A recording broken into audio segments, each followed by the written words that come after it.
Bonjour à tous et bienvenue sur RTV. Vous êtes dans l'émission Nos Amazones, une émission entièrement consacrée aux femmes du RHDP.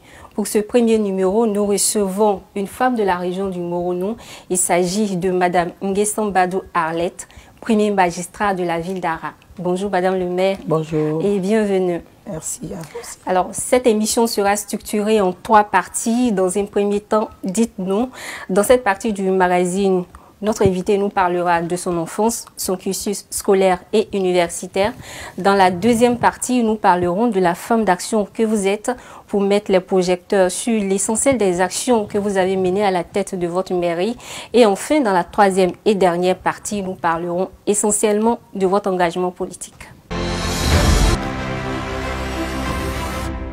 Alors, Madame Nguessan, je serais bien curieuse de vous entendre parler de votre enfance. Bien, merci pour l'opportunité que vous nous donnez de pouvoir nous exprimer et nous présenter à la Côte d'Ivoire. Mon enfance s'est passée comme pour la plupart des enfants de Côte d'Ivoire qui ont des parents fonctionnaires.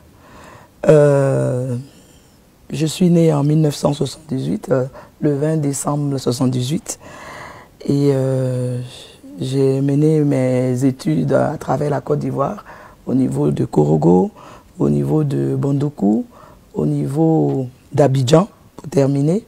Et puis, ça, c'était le volet primaire. Et puis, le volet secondaire, j'ai été à Bingerville, au Bayou, comme on le dit, au lycée jeune fille de Bingerville.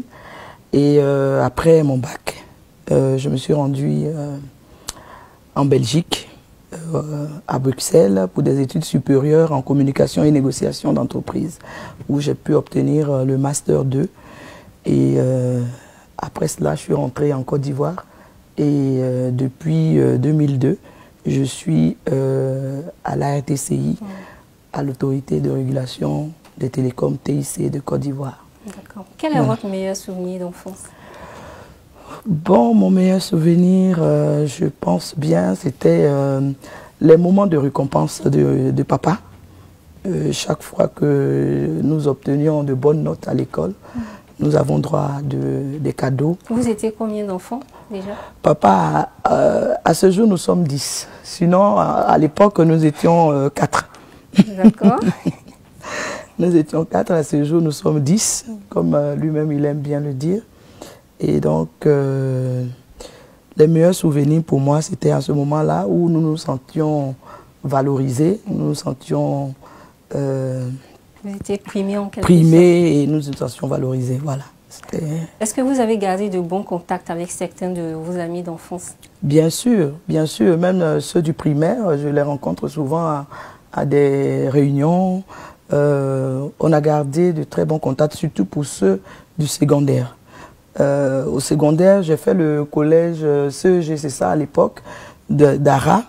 Et pour l'instant, j'ai gardé de très bons contacts avec tous mes collègues de classe, qu'ils soient fonctionnaires ou qu'ils soient restés sur place pour des problèmes de déscolarisation. Mais nous avons gardé de bons contacts. Nous avons même un groupe appelé Promo et nous échangeons chaque fois sur l'avenir, sur tous les souvenirs que nous avons vécus. Voilà. Avec ce que vous venez de nous raconter, est-ce qu'on peut dire que vous étiez un as ou une élève moyenne?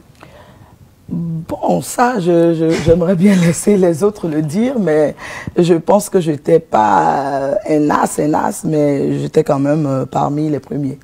Voilà, j'étais parmi les 5 premiers du primaire jusqu'au secondaire. Et je crois que j'étais un peu trop rigoureuse avec moi-même aussi, peut-être. Pourquoi? Parce que j'avais la rage de réussir. Vous savez, en Côte d'Ivoire, partout dans le monde, des enfants de parents séparés vivent vraiment difficilement ces instants. Et donc, particulièrement, moi, je suis l'aîné d'une fratrie par mon père et ma mère de 3 filles. Et donc, je suis l'aîné et il me fallait réussir pour mes petites sœurs. Donc j'avais vraiment la rage de réussir. Alors vous êtes à la TCI, l'autorité de régulation des télécommunications du Côte d'Ivoire. Cela fait combien de temps aujourd'hui? 19 ans. Et quel poste vous occupez là-bas? Aujourd'hui, je suis chef de département relations publiques au cabinet du directeur général. Et donc, avant cela, j'ai traversé plusieurs postes, chef de service, organisation des séminaires, chef de service, relations extérieures, chef de département, documentation et archivage électronique. Et puis, bon, pour l'instant, je suis chef de département, relations publiques. Bravo. Merci. On va marquer une courte pause pour quelques secondes de sensibilisation dans la lutte contre le coronavirus. Vous n'êtes pas sans savoir que le virus, depuis quelques jours, a refait surface et en force et il progresse. N'oublions donc pas d'adopter les gestes barrières au quotidien.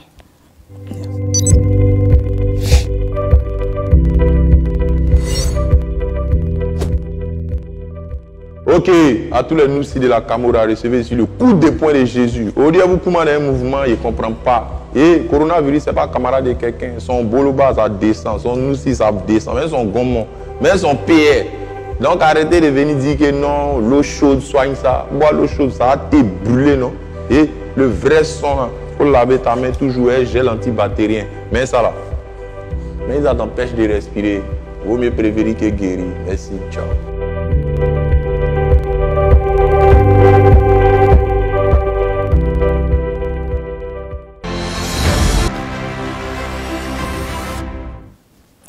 Alors, en 2018, vous remportez l'élection municipale dans votre circonscription et depuis, vous êtes maire d'Ara. Durant ces 3 ans, vous avez réussi à marquer les esprits dans votre ville. Nous étions à Ara il y a de cela quelques jours avec vous et à l'occasion, nous avons interrogé vos populations et voici ce qu'elles retiennent de vos actions. Depuis son accession à la mairie d'Ara, moi je pense qu'il y a eu une nette amélioration au niveau des travaux publics. La ville d'Ara a profondément changé et il faut dire que notre cité en avait besoin parce que nous sommes vraiment restés longtemps en retard par rapport au développement. Grâce à Madame le maire, Madame Kwame Badou Alet, nous avons un hôpital mère-enfant en construction. Moi, je pense que la population d'Ara se réjouit de ces travaux-là aussi. Tout ce qu'elle est en train de faire là, ça est sur mon cœur. Je l'aime ça. Pour pas que quelqu'un va voter quelqu'un d'autre, que c'est elle seule que nous, on veut à son mari. Nous disons merci à Maman Badou pour tout ce qu'elle attend de faire pour nous. 2 jours, elle attend de refaire tous les ponts. Elle a fait que notre quartier est devenu joli. Trop d'évolution à Ara, trop d'évolution. Puis c'est les routes, de l'eau, de tout. En tout cas, vraiment, il y a trop d'évolution à Ara.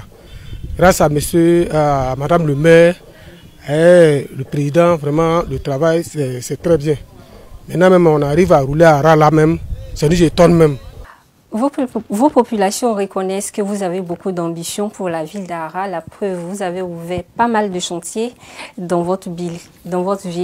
Quelles sont les priorités de développement d'Ara et de la région du Morono?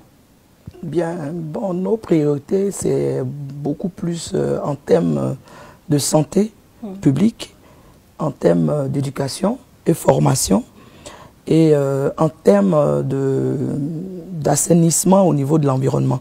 Puisque vous savez, nos villes regorgent de tas d'immondices un peu partout. Les rues ne sont pas tracées, les canalisations ne respectent pas les normes, les populations même ne sont pas abonnées aux fosses septiques. Donc, il y a bien des défécations un peu partout. Il y a les eaux usées un peu partout. Donc, nos priorités, c'est beaucoup plus en termes de santé, en termes d'éducation, formation et en termes d'assainissement au niveau environnemental. À côté de cela, nous ajoutons les 2 gros chantiers qui nous tiennent à cœur aussi. C'est au niveau de l'autonomisation des femmes et de l'employabilité des jeunes, l'entrepreneuriat. Nous ne pouvons pas ouvrir tous les chantiers au même moment, mais prioritairement, nous avons assaini la ville, donné un environnement sain à toute la population en vue de pouvoir travailler sereinement. Quand on sait que la population d'Ara est une brave population battante, agricole, agriculteurs principalement. Et donc, à cela, nous avons aussi ajouté dans nos actions l'optimisation de nos recettes. Parce que quand on parle de communes, il faut bien des recettes propres pour pouvoir réaliser les projets inscrits dans le programme triennal. Et nous savons très bien que l'État a beaucoup de charges et donc les subventions qu'on nous envoie, qu'on nous transfère, ne sont pas assez suffisantes pour pouvoir nous permettre d'aller vite et d'être efficace. Donc il nous faut des recettes propres. Donc nous avons assaini aussi ce milieu économique pour pouvoir avoir beaucoup plus de recettes. Nous avons trouvé la commune avec un budget de 149 millions.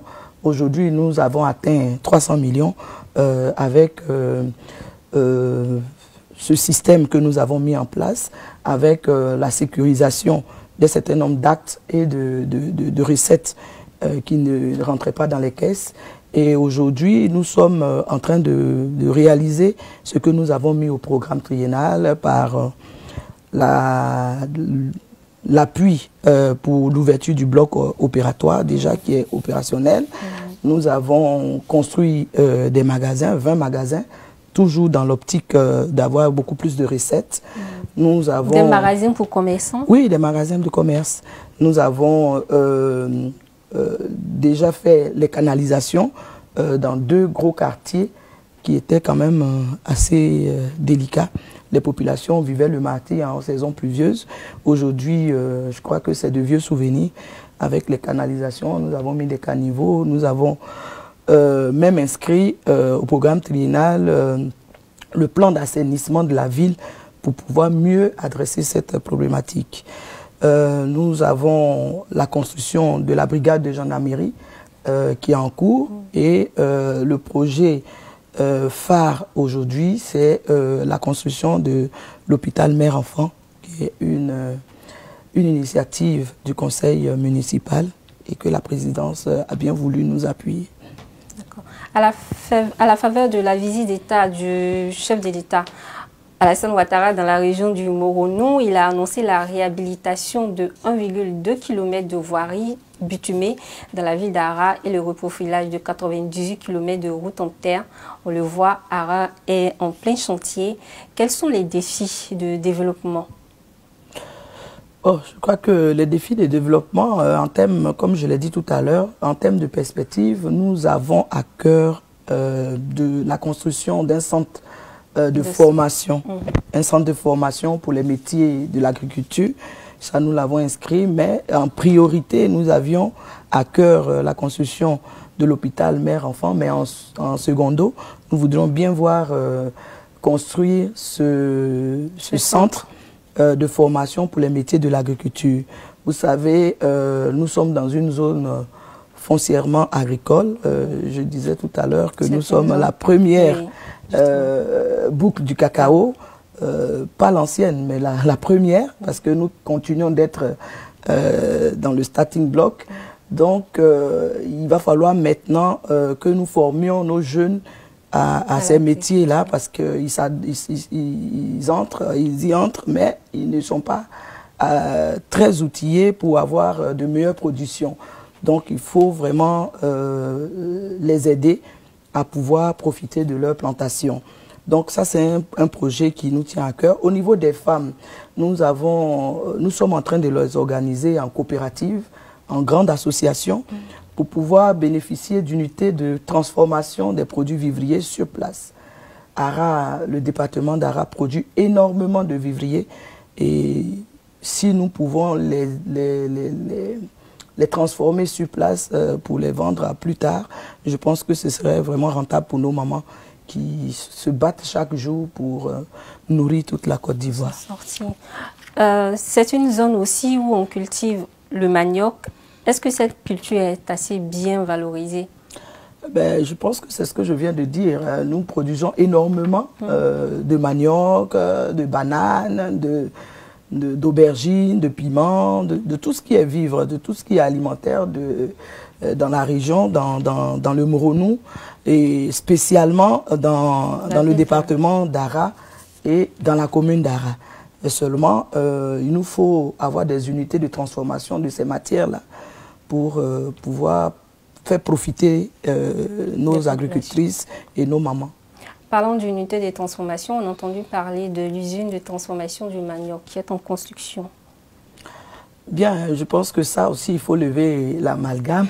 C'est une initiative privée de la FENASCO Vici, si je prononce bien, de Mme Eyelou Colette, qui a bien vu, juste compte tenu de la production au niveau du département d'Ara, qui a voulu installer une unité de transformation du manioc au niveau de la région, mais à Ara, parce que Ara produit vraiment pratiquement les 3 quarts des vivriers au niveau de la région.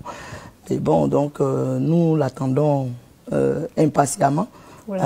Pour la suite, nous avons déjà posé la première pierre depuis 2 ans. Donc, je pense que jusque-là, les choses n'ont pas vraiment bougé. Jusque-là, les choses n'ont pas bougé, mais bon, nous sommes toujours en contact avec elle pour voir évoluer cette usine. Ara présente certes un visage reluisant, mais sa jeunesse est toujours en quête d'un mieux-être. Reportage.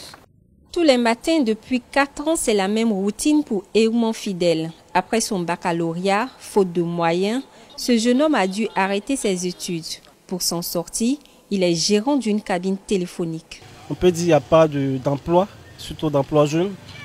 Donc, mon jeune étant moi personnellement, c'est dans ce domaine que je peux m'exercer et c'est dans ce domaine que j'exerce pour avoir de quoi à survivre.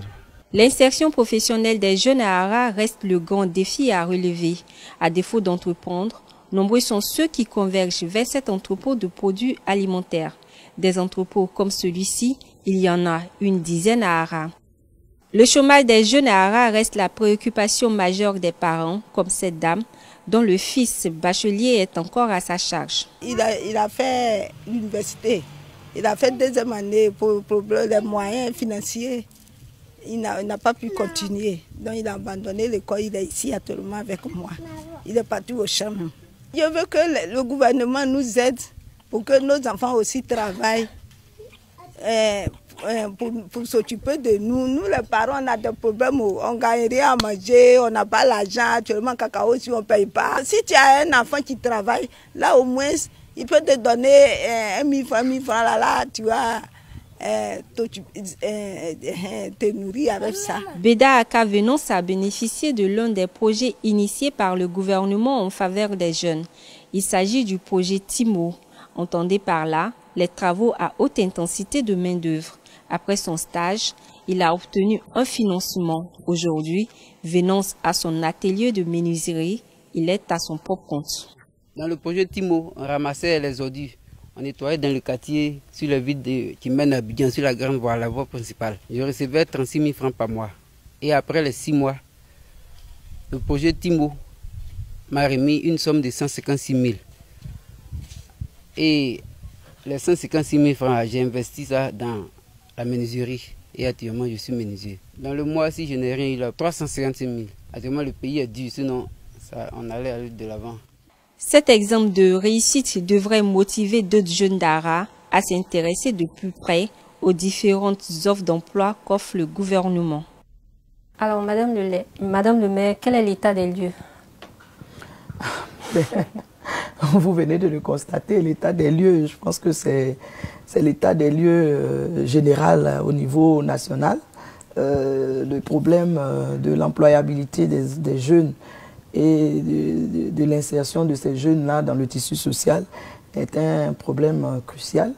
Je crois que le gouvernement a pris à bras le corps à travers le programme social gouvernemental et le ministère à charge de la promotion de la jeunesse a bien compris ces problématiques-là et nous avons pu bénéficier d'un certain nombre de programmes qui ont pu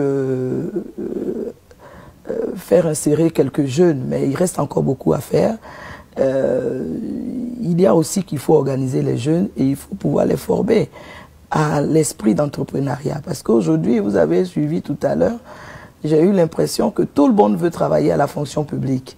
Mais c'est bien hein, de vouloir travailler à la fonction publique. Mais il y a aussi il faut qu'il y ait des entrepreneurs pour pouvoir embaucher leurs camarades jeunes. Hein, il faut que nous allons de plus en plus vers cette solution d'entrepreneuriat. Sinon, au niveau de l'insertion dans le tissu social, l'État ne prend que ce qu'il peut prendre. Il y a beaucoup de déscolarisés. Il faut qu'on fasse le point pour savoir pourquoi il y a beaucoup de déscolarisés. C'est dû au fait aussi que les parents, foncièrement, pour la grande majorité des agriculteurs, n'ont pas les moyens au moment opportun de pouvoir soutenir les études de leurs enfants. Vous comprenez que la rentrée c'est en octobre, généralement, et en octobre, soit les prix du cacao ne sont pas encore fixés, et même s'ils sont fixés, il n'y a pas encore de fèves à vendre. Hein, la traite ne commence pas en octobre, elle commence vers novembre et décembre. Donc cela a un vrai problème pour les parents.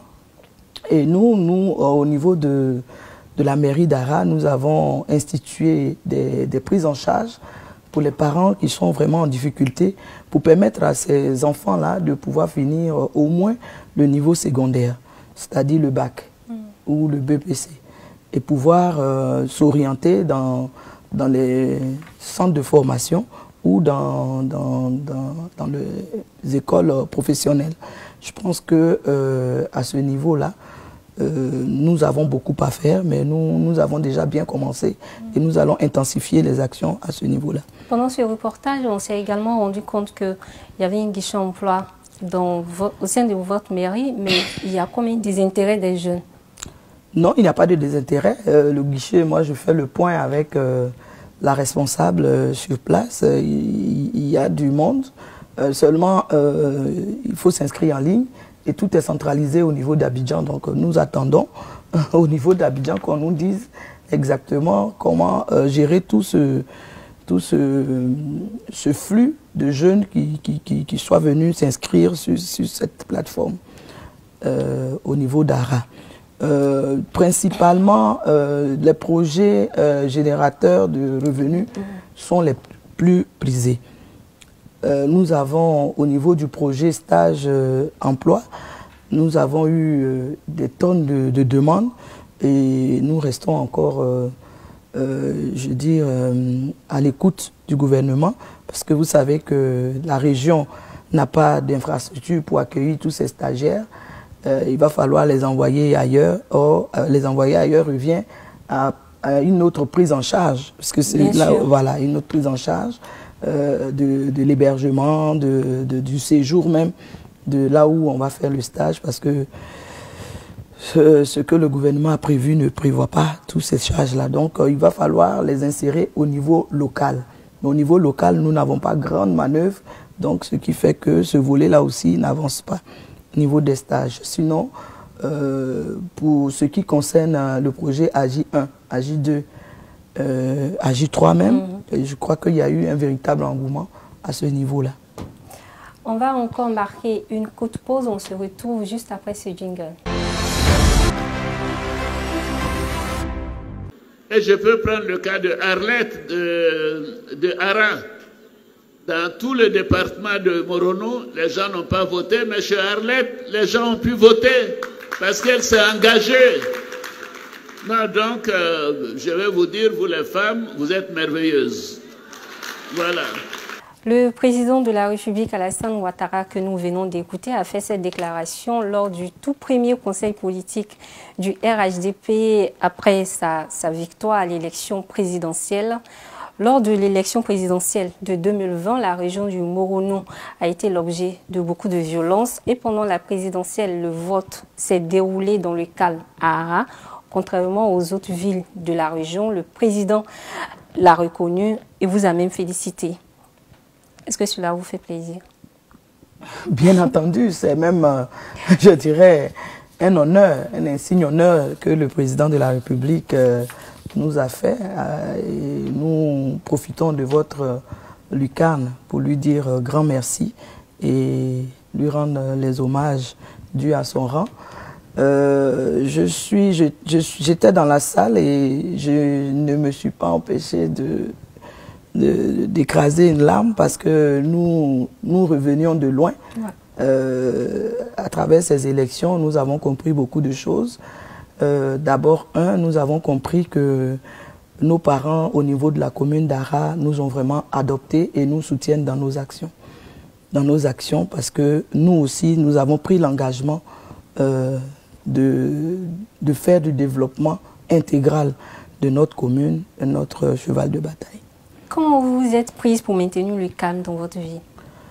Bien, nous avons procédé par des rencontres avec la jeunesse, avec les femmes, avec la chefferie, qui s'est vraiment investie dans ce processus.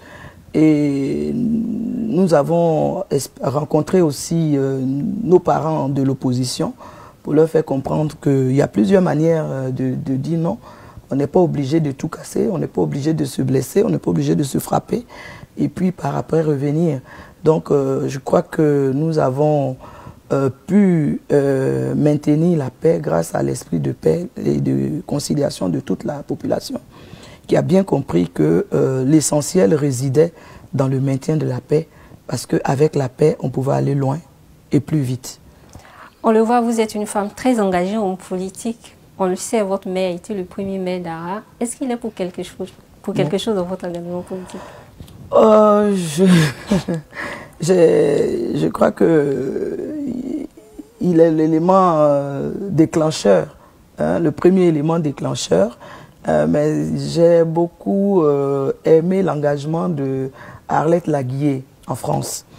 Arlette Laguié en France. Et bon, je me suis dit que il faut qu'on se mette au service de nos parents pour ce que nous avons appris et pour ce qu'ils nous ont donné.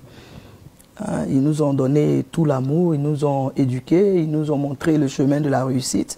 Et si aujourd'hui nous avons pu atteindre un certain niveau, il faudrait qu'on leur rende l'ascenseur en se mettant à leur disposition pour leur offrir le mieux pour leur vie et pour le mieux aussi pour l'avenir de nos petits frères. Parce qu'il ne faut pas que nous bloquions le processus. Il faudrait que nos petits frères aussi puissent profiter du mieux-être pour évoluer, pour assurer leur avenir. Depuis quand militez-vous au sein d'un parti politique? Je vais dire depuis toujours, puisque papa était déjà très engagé et nous étions les pupilles, nous étions la pépinière à la maison. Et puis bon, après, étudiants, nous nous sommes engagés aux côtés de nos oncles, de nos grands frères qui géraient le Benelux, le PDCI Benelux. Nous nous sommes engagés officiellement. Ça, c'est en Belgique. Ça, c'est en Belgique. Et nous nous sommes engagés officiellement en y adhérant et en prenant notre carte de militant. Et donc, depuis 1998, nous sommes engagés en politique. Quand nous sommes revenus en Côte d'Ivoire en 2001, nous avons continué et jusqu'à présent, nous sommes aujourd'hui au RHDP grâce à la grande vision du président de la République, son Excellence Alassane Ouattara, et du président Henri Konan Bédié, certes qui s'est retiré du RHDP, mais nous continuons l'aventure, cette belle aventure qui est promoteur pour la Côte d'Ivoire. On imagine qu'à la politique est encore perçue par certains comme une affaire d'hommes. Comment vous faites pour vous imposer et affirmer votre autorité déjà au sein de votre mairie? Bien, je ne pense pas que ce soit une affaire d'hommes. Hein. La région du Moronou regorge de femmes dynamiques. Hein. D'ailleurs, les femmes même sont beaucoup plus dynamiques au niveau de la région. Que les hommes. Pas que les hommes, mais elles sont dynamiques. Voilà, vous avez... depuis toujours, nous avions eu des pionnières.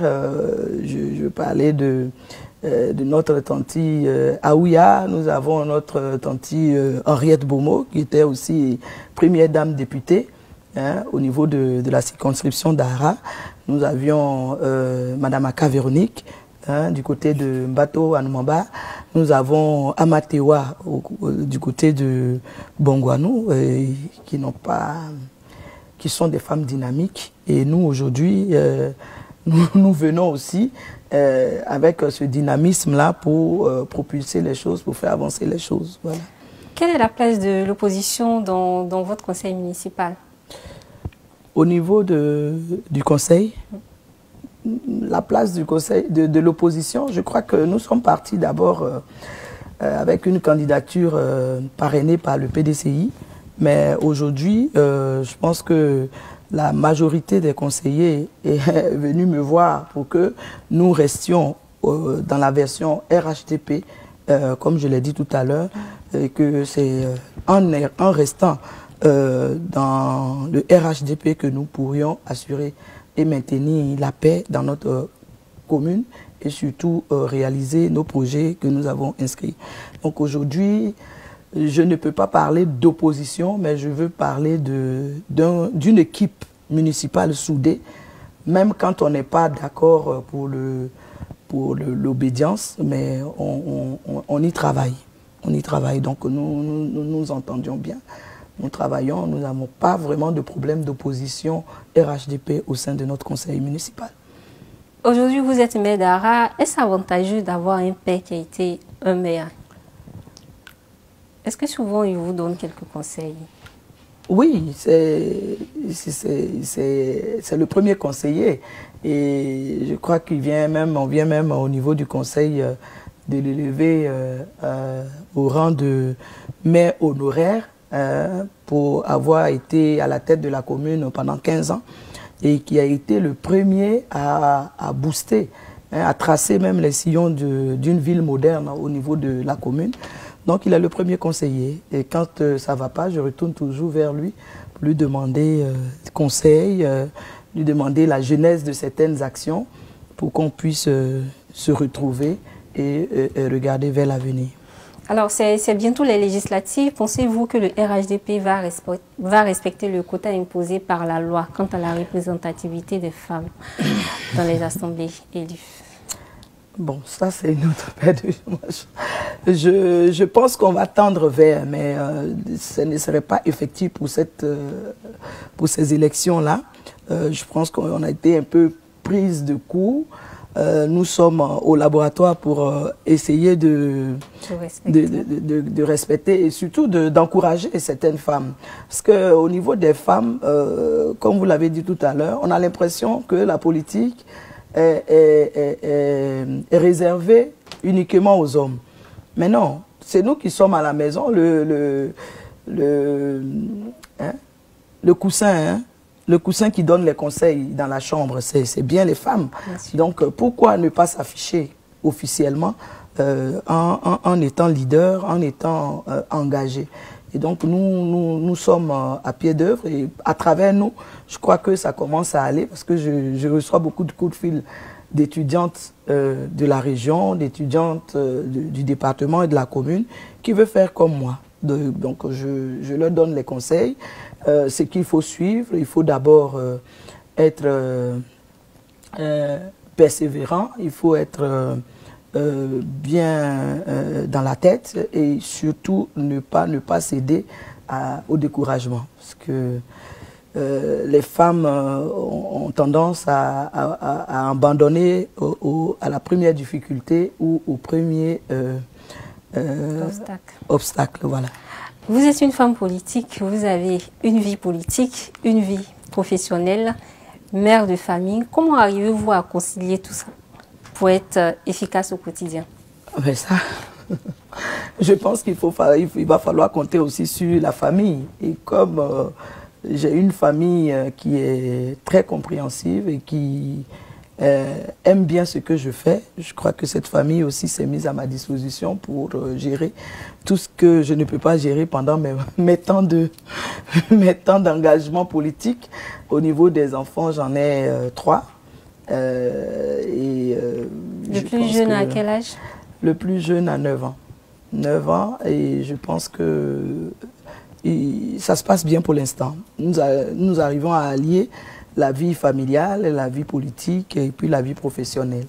Voilà, donc on fait ce qu'on peut pour qu'il n'y ait pas de chevauchement et qu'il n'y ait pas de lacunes d'un côté. Tous les côtés sont bien équilibrés. Merci beaucoup d'avoir répondu à nos questions. C'est la fin de ce magazine. Je vous retrouve dans 2 semaines avec une autre Amazone. Merci.